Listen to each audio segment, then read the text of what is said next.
Estimado público asistente, nos complacemos en anunciar la segunda llamada. Segunda. Hola, hola. Muy buenos días, tardes, noches, madrugadas. Quien quiera que sea que se encuentre al otro lado escuchando.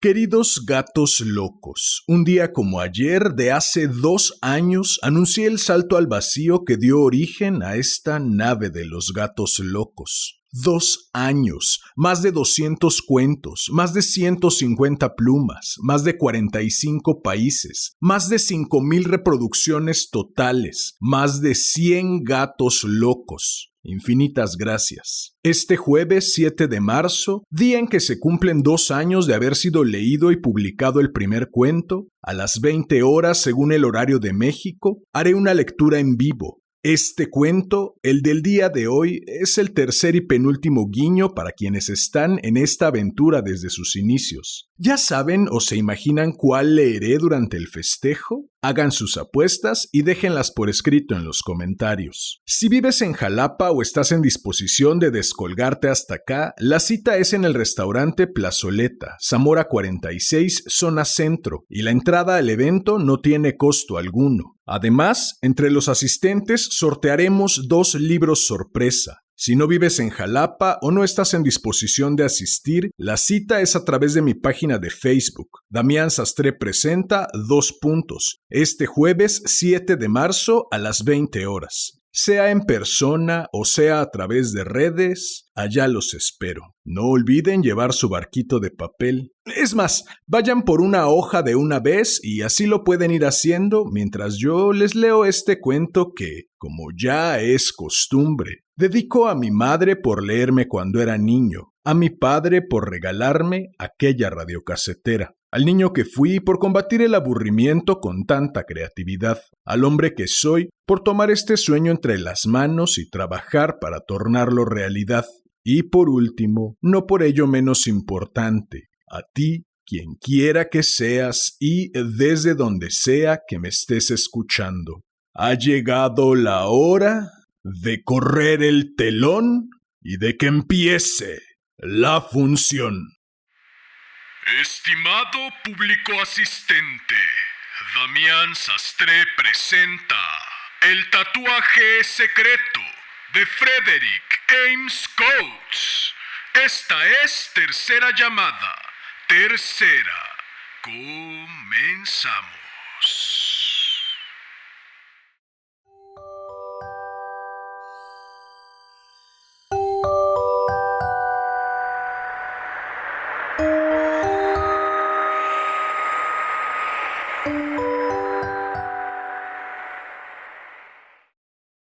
Albrecht se bajó con tanta prisa de su atalaya en la copa del árbol que se raspó las manos con la rugosa corteza y casi se rompe el vendaje de la muñeca.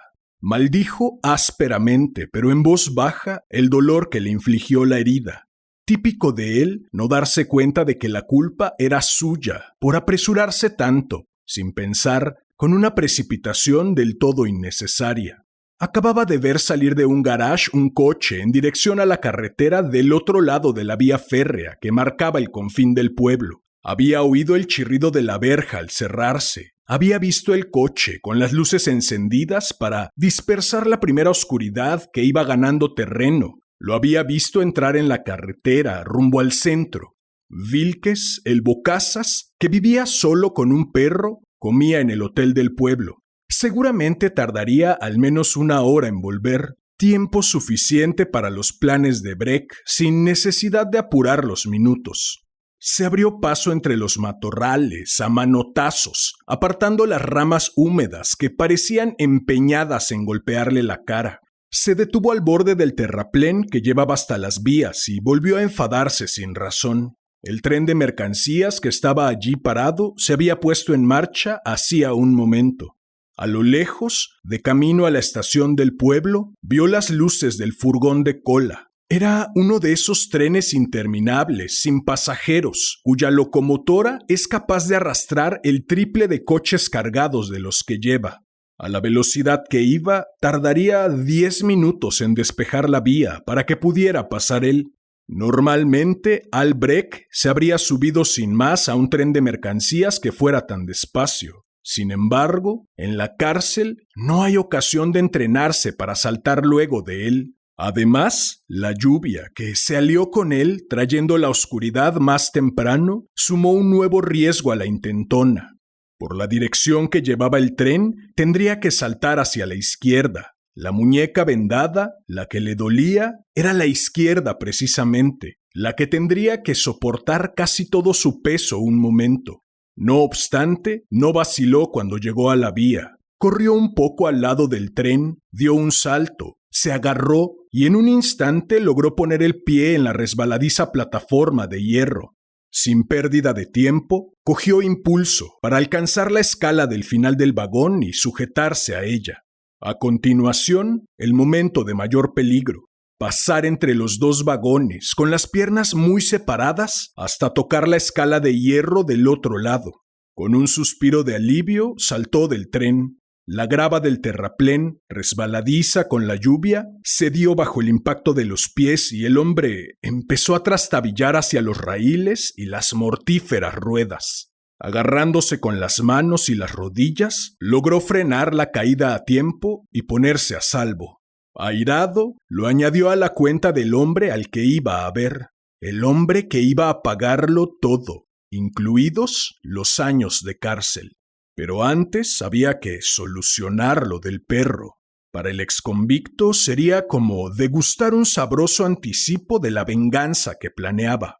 Ya sabía cómo iba a hacerlo. Tenía los medios a mano. Entre las hierbas altas que medraban al amparo de la valla de tela metálica de la finca Burney, había una horca rota que había encontrado él el día anterior.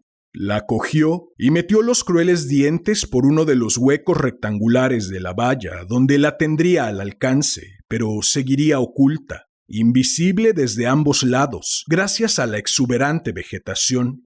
La valla era moderna, de las que tanto gustan a los agricultores progresistas, de la altura de un caballo, densa para evitar que se escapen los cerdos, resistente como un toro. Sería una barrera eficaz para un perro salvaje, pero no para un hombre con un par de tijeras de cortar metales en el bolsillo.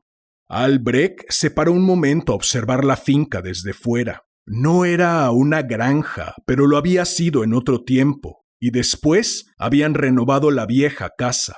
Tampoco llegaba a la categoría de gran hacienda, no era tan pretenciosa. Sin duda, Dan Burney había sabido elegir un buen escondite para desaparecer del mapa. Ninguno de los miembros de la banda lo habría buscado en un pueblo tan retirado, tan lejos de las luces brillantes y de los emporios del derroche. Seguramente por este motivo había terminado sus días en paz, al contrario que otros muchos maleantes. Se la había jugado a sus antiguos socios muriendo de muerte natural. El garaje, que había sido la leñera, estaba pegado a la casa. Al lado, perfectamente visible desde allí y también desde la carretera del otro lado de la finca, se encontraba la caseta en la que vivía el perro suelto. Seguro que estaba dentro ahora. La lluvia lo habría obligado a refugiarse.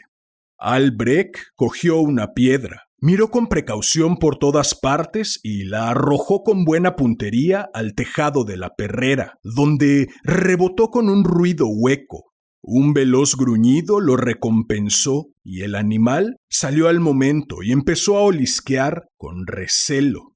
Era un collie enorme. 2 piedras más, lanzadas a toda velocidad, cayeron en la tierra a los pies del perro. Con satisfacción, Breck vio al animal dar media vuelta y echar a correr hacia él en medio de la oscuridad. Era un perro guardián ideal, al menos en la medida en que no hacía falta perder mucho tiempo, ni requería un gran esfuerzo llamar su atención. Sin subestimar las capacidades visuales y olfativas del perro, Breck quiso asegurarse por partida doble. Sacó una pequeña linterna del bolsillo y, con la mano izquierda, la encendió un instante. El animal se lanzó directo hacia donde había brillado la luz, directo hacia el hombre que se agachaba en las sombras, pegado a la valla, y con unas intenciones tan salvajes como la expectación del exconvicto que lo aguardaba. Breck cogió la horca por el mango con la mano derecha y la metió por la lisa malla.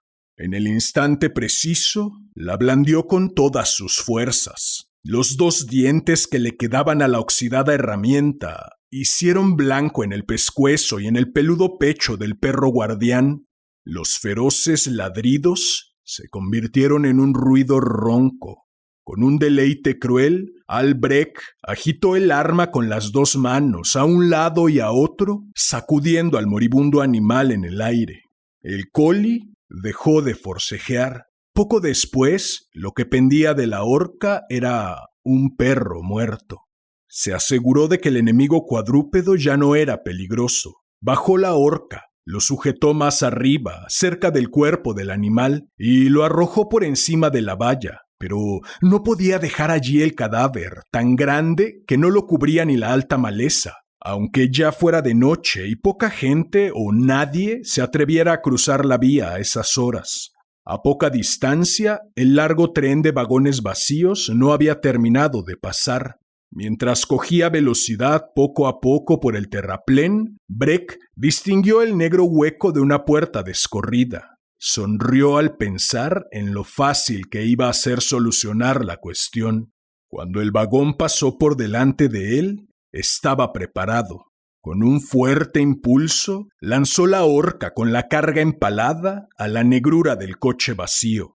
Oyó resbalar el cadáver por el suelo hasta golpear la puerta cerrada del otro lado. El ayudante del maquinista no lo encontraría hasta que llegaran a su destino. El perro guardián de Dan Burney estaba tan muerto como su amo. Sin embargo, su tumba estaría a cientos de kilómetros, miles tal vez, de la del hombre que lo había enseñado a espantar a los intrusos. Aunque Albrecht era supersticioso, no sabía de supersticiones más que de cualquier otra cosa. Desconocía por completo las virtudes del pelo del perro que te mordió. De todas formas, la muerte del animal que le había mordido la muñeca le alivió el dolor. Se le olvidó del todo en cuanto se dispuso a terminar la tarea pendiente. Cortó unos cuantos trozos de malla e hizo un agujero en la valla para colarse. Ya dentro del terreno, no perdió tiempo en precauciones innecesarias, sino que se dirigió inmediatamente a la casa. Ya había eliminado el único peligro. Entrar en la casa no fue ningún obstáculo para un hombre avesado en las artes de la delincuencia. Los vecinos estaban lejos, así que no había peligro de que lo vieran u oyeran. Entró por la cocina, pero pasó de largo. También dejó la inspección de la sala de estar para más tarde. En un pequeño estudio de la parte de atrás había un escritorio que invitaba a registrarlo. Comprobó si las persianas estaban bajadas, encendió la linterna y se puso manos a la obra. Le desilusionó que el mueble ni siquiera estuviera cerrado con llave. Lo que encontró en los cajones no tenía ningún valor para su propósito, tal como lo esperaba. Solo descubrió una cosa que le llamó la atención: un revólver cargado.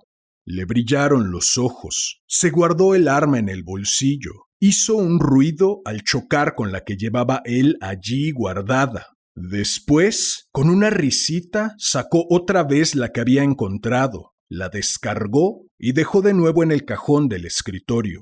La operación de registro de la casa fue rápida, pero exhaustiva. En el pequeño cajón de la mesa de la sala encontró otro revólver y allí lo dejó también después de quitarle la munición. Aparte de esto, no vio nada de interés, lo cual no lo desilusionó mucho, porque en realidad no esperaba tener mejor suerte.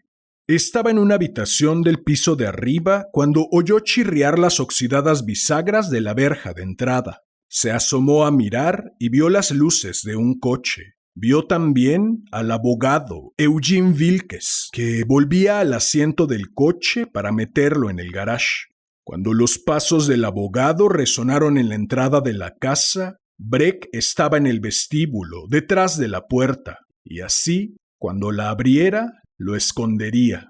Esperó, sonriendo, con el dedo en el gatillo del revólver que llevaba en el bolsillo, hasta que se descorrió el cerrojo y la puerta se abrió. No se movió cuando se cerró porque, a oscuras, en el vestíbulo, el abogado Vilkes le dio la espalda y se dirigió a la sala de estar. Se encendieron las luces. Hasta en este pueblo, la mayoría de las casas tenían electricidad. El crujido de una silla le indicó que el hombre se había sentado, seguramente al lado de la mesa, sin la menor sospecha de que hubiera alguien allí. Breck se acercó en silencio a la puerta abierta. El otro hombre no se percató de su presencia hasta que lo saludó. «Hola, bocazas». El abogado Vilkes se sobresaltó de tal forma que casi dio un brinco en la silla. Se le abrió la boca de par en par. La cerró un poco al reconocer quién era. «Ah, eres tú, Breck, ¿no es eso? ¿Al Breck?» «Acertaste, hermano», dijo Breck con los ojos brillantes. El abogado tenía un rostro astuto y taimado, pero no pudo disimular la consternación que sus ojillos reflejaban. «¿De dónde sales? No te esperaba», dijo. «Me lo imagino, pero quédate ahí sentado. Ponte cómodo. Vamos a hablar un ratito». Breck sacó la mano derecha del bolsillo, pero lo tocó significativamente. «Tengo entendido que eres el albacea o como se llame del patrimonio de Dan Burney». El abogado Vilkes asintió. «Sí, por eso estoy aquí». «¿Para quién es? ¿Cuánto queda?» El abogado se puso nervioso. «Bueno, verás, resulta que Dan no dejó gran cosa. Cuando se aclare todo...» «Eres un mentiroso come mierda», dijo Al Breck sin perder la calma. «Dejó mucho, aunque no tenía ningún derecho a dejar nada. Solo la nómina de los 2 últimos trabajos era de más de 100,000. No se hizo ningún reparto, aunque a lo mejor tú te llevaste tu parte. Dan Burney, como jefe de la banda, sabía dónde estaba escondido, y fue al único al que no juzgaron cuando nos pillaron. A partir de ahora, voy a vivir a cuerpo de rey, mejor que Burney en este vertedero apartado». El abogado abrió los ojos desmesuradamente, fingiendo asombro, pero no engañó al exconvicto. «Una de las veces que vine aquí a ver a Dan, porque venía a menudo hasta que se murió, me dijo que tenía algo enterrado en medio de un parterre de flores, en el patio. No sabía que se tratara de una gran cantidad. Vamos a buscarlo ahora. Ahí hay una pala». Al Breck se rió. «Quieto ahí, bocazas. Tú a mí no me la das. Ya sé por qué quieres que salga al patio, pero no te valdrá de nada. El perro ese de Burney...» Vio morir la esperanza en los ojos del abogado y soltó otra carcajada. «Ese chucho no volverá a hincarme el colmillo. Ayer me pilló. Sí». El recuerdo lo puso furioso. Dio un paso adelante y enseñó la muñeca con el vendaje improvisado, de gasa y esparadrapo, manchado de yodo. «Ni siquiera pude ir al médico del pueblo para que me lo curaran bien, por si reconocía el tatuaje de la muñeca, el mismo que llevábamos todos los de la banda, lo que nos identificó cuando nos pillaron». Se acercó de repente al abogado, le cogió la mano izquierda y tirando con fuerza le miró la muñeca. «Tú no llevas la marca de la calavera con los ojos rojos. A ti no te la hizo». «Nunca fui parte de vuestra banda ni de ninguna otra», dijo Eugene Vilkes, muy digno. «Soy abogado». «Sí», se burló Breck. «Dan Burney nos lió para que le dejáramos tatuarnos a todos. Era un artista del tatuaje y un artista de la traición. De no haber sido por estas marcas, a algunos, yo entre ellos, no nos habrían pillado ni habríamos acabado en el talego. No me extrañaría nada que el propio Burney hubiera dado el soplo a la bofia. A lo mejor a través de ti. de que detuvieran a todo el que llevara una calavera con los ojos rojos tatuados en la muñeca, y él tan tranquilo, mientras tú le decías cómo salvar el pellejo y a los demás no se enchironaban, porque Dan no se hizo el tatuaje. Decía que para manejar los instrumentos necesitaba las dos manos, así que no podía hacérselo a sí mismo. Éramos jóvenes, teníamos la impresión de ser muy hombres. Nos parecía romántico llevar un distintivo secreto de la banda en la piel. Estábamos orgullosos de codearnos con un maleante tan importante como Dan Burney, pero ni él ni tú se tatuaron. Dan disfrutó del botín toda su vida y maldito el día en que murió en la cama. Y tú pensabas disfrutarlo después, pero vas a tener que pensarlo mejor, Vilques, podrido traidor. De repente, la silla del abogado cayó al suelo, el cajón de la mesa se abrió de golpe y Vilques retrocedió, apuntando con un revólver. «No te muevas de ahí, Breck, o disparo», le advirtió. Breck enseñó los dientes en una feroz actitud de desafío. Apretó y aflojó los puños lentamente y después los levantó dispuesto a pelear. Avanzó un paso. Vilques retrocedió al mismo tiempo. Apuntando al centro del cuerpo del enemigo, apretó el gatillo. Casi ni se oyó el chasquido y el abogado palideció de repente. Volvió a apretar el gatillo varias veces. Sonriendo, Breck le arrebató la inútil arma de la mano y la tiró al suelo. «No te queda ni una bala». Se burló. «¿A qué te imaginas que me he dedicado mientras te esperaba? Pero no creas que se me va a olvidar que habrías disparado si hubieras podido».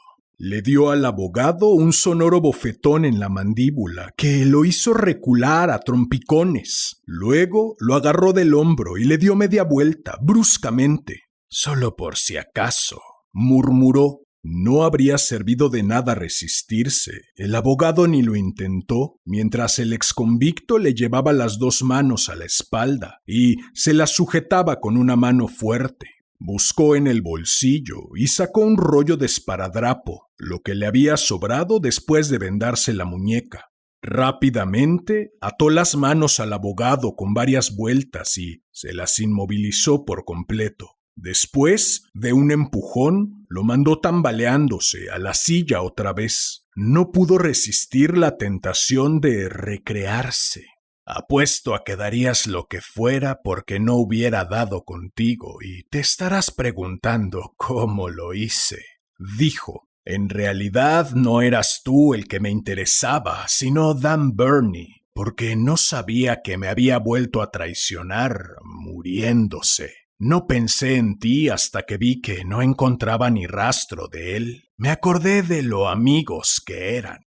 Ah, no, en tu oficina no hay ningún traidor, no te preocupes. Seguí a un empleado tuyo hasta su casa, lo arrinconé en un callejón oscuro y le metí un poco de miedo en el cuerpo, por no mencionar unos cuantos cardenales y una afonía de aupa, de aperitivo nada más. Me dijo dónde podía encontrarte porque no le quedó otro remedio. Seguro que lo asusté mucho, tanto que ni se atrevió a avisarte de que iba a venir». El abogado se aventuró a soltar una risita en son de paz. «Te lo debo, Breck», lo halagó. «Tienes todo el derecho, desde luego, como los demás de la banda. El derecho moral a una parte de lo que dejó Burney. Pero te aseguro que no es gran cosa, no tanto como parece que crees tú. Los demás me dan igual», dijo Albrecht con franqueza. «Como yo a Burney y a ti. Voy a coger lo mío mientras pueda.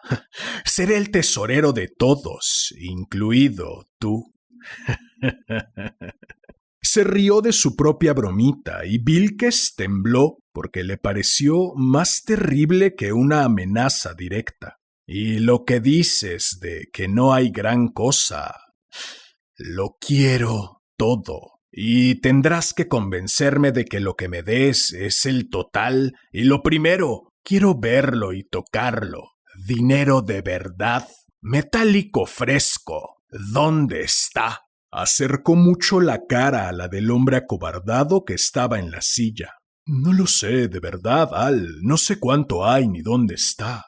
¿Qué? ¿No lo sabes? Voceó Breck lenta y sarcásticamente. Sacó el revólver del bolsillo y le apuntó. Bocazas, eres un artero y tramposo, pero no te va a servir de nada.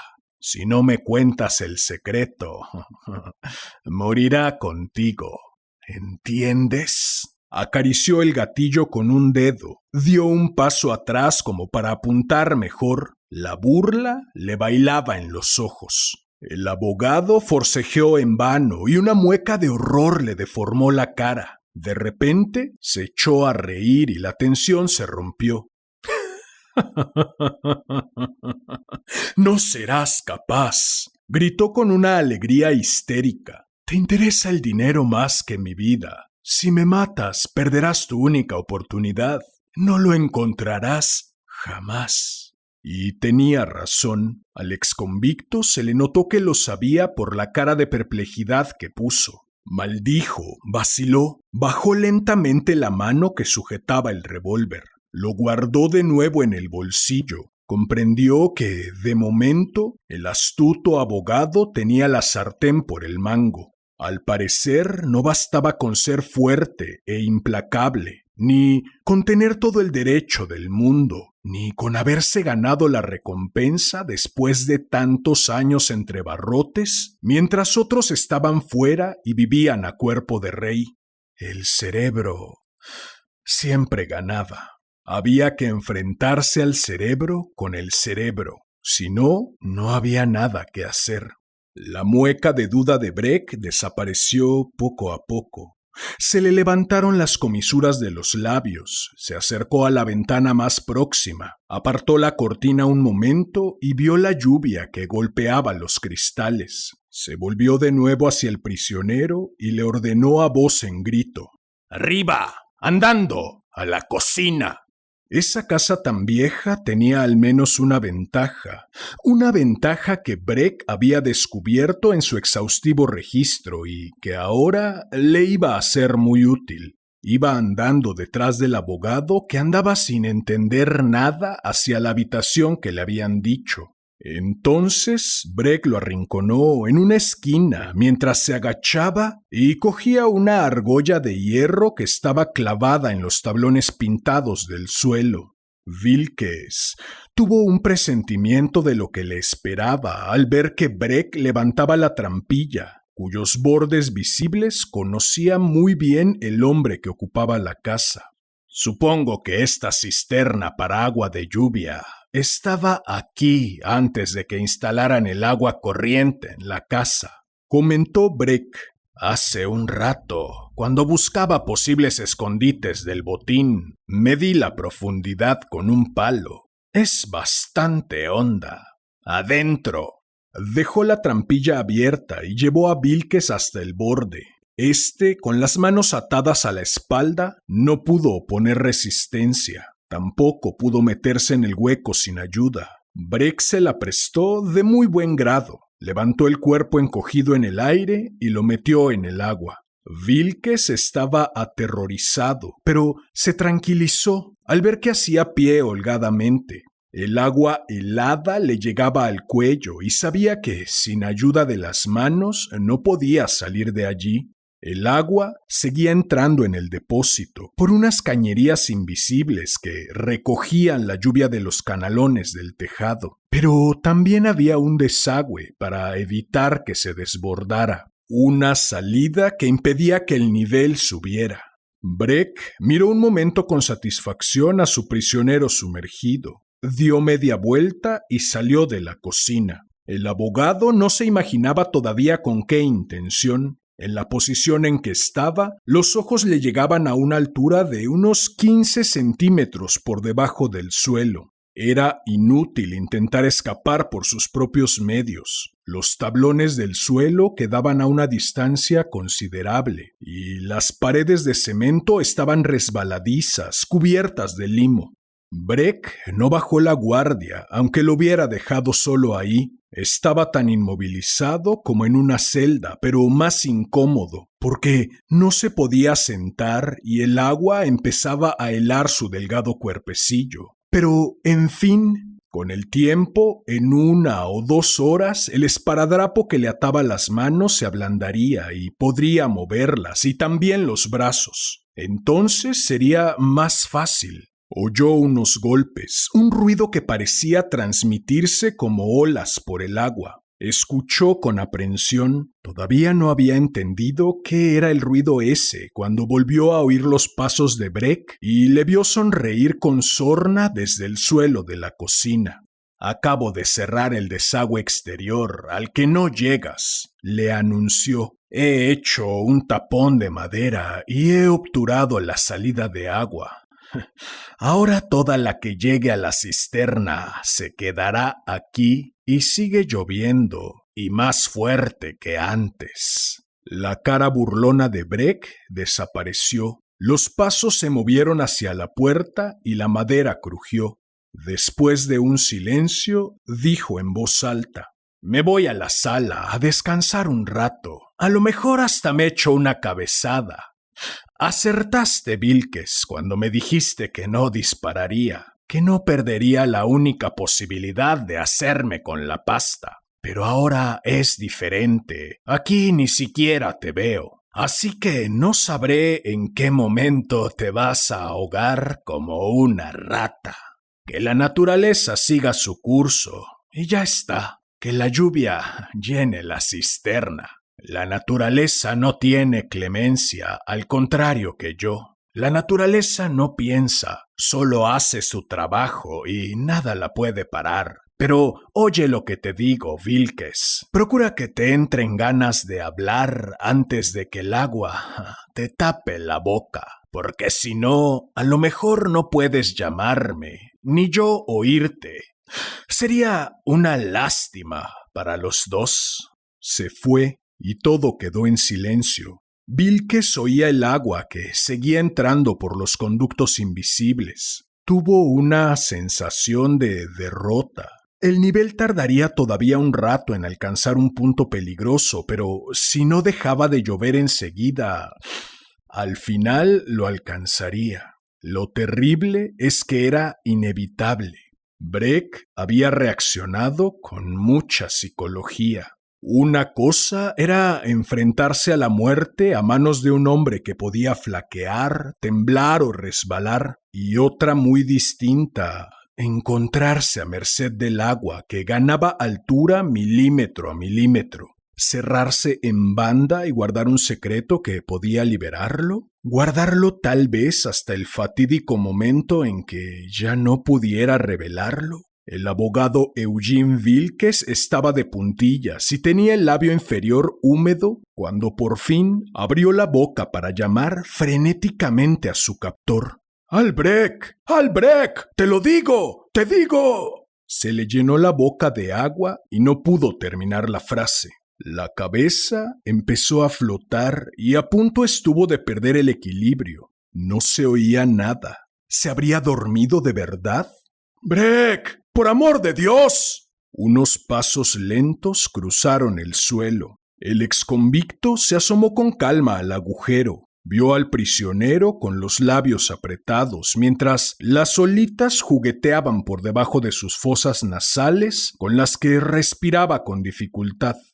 «¿Quién está agobiado ahora?», dijo con un rencor cáustico. Sin prisa, se arrodilló al borde de la cisterna, alargó una mano fuerte, cogió al hombre sumergido por la barbilla y se la subió de golpe por encima del nivel del agua. «¿Quieres hablar, verdad?». «Sí», jadeó Vilques, con el cuello muy tenso porque soportaba todo el peso del cuerpo. «El dinero está en una caja de seguridad de un banco de Nueva York. Tengo la llave de la caja en el bolsillo, aquí mismo». ¿No se necesita una contraseña para que te dejen usar la llave?, preguntó Breck sin apresurarse. Sí, también la tengo, copiada en un papel. La palabra que me dio Bernie. Sácame de aquí, por Dios. Todo para ti. Quédate con todo el dinero. Me has ganado. Me estoy ahogando.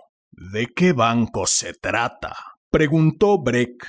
Ni la desesperación pudo cegar al astuto abogado ante el peligro que corría. Si te lo digo, dejarás que me ahogue, replicó casi sin aire. Ya te he dado la mitad de la información y la llave la tengo yo. Primero sácame de aquí y después te digo lo demás. No te ocultaré nada, pero no quiero morir. Vilkes se hundió un momento cuando Breck le soltó la barbilla, pero inmediatamente unas manos lo agarraron por las axilas, lo levantaron, forcejeando contra el borde de los tablones de la cárcel submarina, y lo sentaron en el suelo con una destreza que no habría superado ni un guardaespaldas. «Quítame este maldito esparadrapo de las muñecas, vamos», rogó Vilkes, temblando. Breck cortó las ataduras con un cuchillo, ajeno al corte que le hacía a la víctima en la piel. Tampoco Vilkes lo notó. Se puso de pie y corrió a la sala de estar a sentarse en una silla, llenando el suelo de agua. ¡Qué banco!, insistió Breck, de pie, enfrente de él. Hay cientos de bancos en Nueva York. El abogado rebuscó en el bolsillo empapado, sacó una llave y un papelito mojado y se los dio. «No sé qué banco es», dijo. «¿Qué?». Vilkes se encogió. «No te enfades», gimió. «Es la verdad, no lo sé, pero puedo averiguarlo y te lo voy a decir. Te lo cuento tal como me lo contó Bernie a mí. Yo no quería levantar sospechas entre los vecinos, así que preferí esperar a que las cosas se calmaran aquí. Después pensaba vender la casa y volver a la ciudad». «Sospechas, vecinos, ¿qué quieres decir?». «Si lo mataba», dijo Vilkes misteriosamente, «se darían cuenta, lo echarían de menos. Estos vecinos de campo lo ven todo. Si lo afeitaba, peor todavía. Pregonar el secreto a los cuatro vientos habría sido una bobada, ¿no? Sobre todo estando tan bien guardado». «¿Matar a quién? ¿Afeitar a quién? ¿Es que te has vuelto loco, Vilkes?», dijo Breck en un tono aprensivo y amenazador. «Al perro», se explicó Vilkes, «el collie guardián de Dan Bernie. El perro al que mataste, la bestia esa, me mordió 2 veces hasta que se acostumbró a mí, aunque me conocía de antes cuando venía a ver a su dueño». «¿Qué tiene que ver el perro?», inquirió Breck con exigencias. «Tenemos que afeitarle el hombro izquierdo por debajo. Ahí es donde está el secreto, el nombre del banco. Solo a un artista del tatuaje como Dan Bernie se le podía haber ocurrido una cosa así». Afeitó al perro y le tatuó el nombre del banco en la piel. Después creció el pelo y lo tapó. Así nadie podía robar el secreto ni quedarse con el botín, ni siquiera teniendo la llave y la contraseña. Súbitamente consternado, Breck se tambaleó. Buscó apoyo en la mesa para no caerse. Ese chucho muerto que tiré a un vagón vacío que iba hacia el oeste. Dios sabrá dónde habrá ido a parar y hay cientos de bancos en Nueva York». Vilkes se inclinó hacia adelante con los ojos brillantes. «¿Qué hiciste, qué? ¿Un vagón del tren?». Breck asintió y soltó una carcajada ronca, sin alegría. «Nos ha ganado la partida. A los 2 nos la ha ganado un muerto, y por un error impensado. 80 o 100 de los grandes pudriéndose en una cámara acorazada, y nadie podrá sacarles ningún provecho. Esquilmados por un muerto». Se calló un momento, puso una cara horrible y empezó a dar puñetazos en el aire. Y pensar que murió en la cama.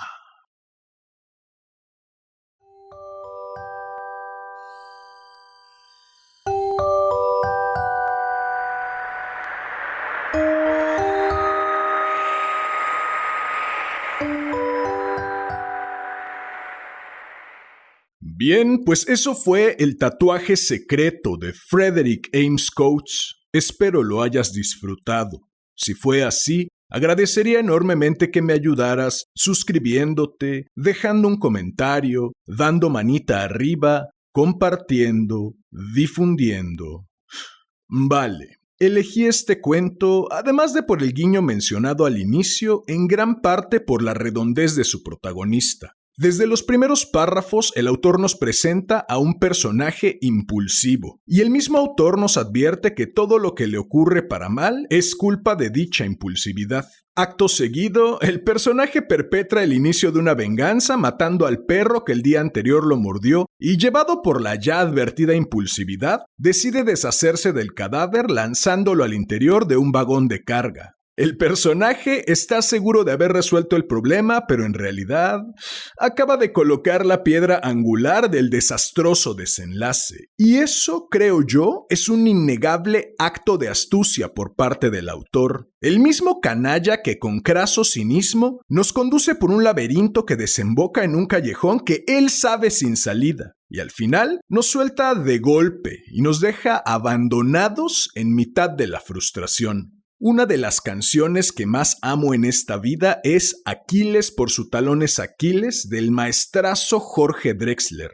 Se es lo que se es, lo que siempre se ha sido. Comienza la canción. La amo porque es un recordatorio constante e innegable de que, tal como lo dice el autor del cuento, uno de los principales causantes de todos mis males soy yo mismo. Pero, al mismo tiempo, me recuerda que soy lo que soy y más me vale irlo aceptando, a veces como un acto de renuncia, otras como un acto de reconocimiento previo a cualquier emprendimiento. Yo sé que uno de mis puntos flacos es la tendencia a procrastinar. Cuando anuncié el salto al vacío hice una promesa pública. Cada lunes, sin falla, lloviera, tronara o relampagueara, les leería un cuento. Este jueves se cumplen 2 años sin faltar a la cita. Así como Aquiles por su talón es Aquiles, soy quien soy por mis defectos, pero también lo soy por lo que hago con ellos. ¿Acaso no es motivo de celebración? Para mí, personalísimamente, sí que lo es. Si acaso se están preguntando qué regalarme con motivo de este aniversario, además de su preciada presencia el jueves, claro está, bien podría ser un boleto para ir a conocer al maestro Drexler al Foro Boca este 12 de marzo. ¿Quién sabe? En una de esas es chicle y pega, ¿no? En fin. Si a ti también te gusta que te recuerden tus sombras, si deseas hacerme saber tu opinión acerca de esta nave de los gatos locos, si deseas estar al tanto del contenido que publico o si deseas sugerir un cuento o una pluma nueva para cualquiera de las 2 secciones de este hermoso, sensual y exquisito podcast. Puedes buscarme en Facebook como Damián Sastre, mi perfil personal, en YouTube como Damián Sastre Presenta Casi Diario de un Loco y Damián Sastre Presenta Déjame leerte un cuento, en mi Instagram, @Casi Diario de un Loco. Ahora también en TikTok como Damián Sastre Presenta, y en la página homónima de Facebook, en donde iré congregando todo lo concerniente a esta nave de los gatos locos y sus múltiples aventuras, las ya emprendidas y las que se están por emprender. Si llegaste hasta aquí, como ya es costumbre, agradezco inconmensurablemente tu valiosísimo tiempo. Recibe un enorme abrazo. Ten una excelente vida y hasta la próxima.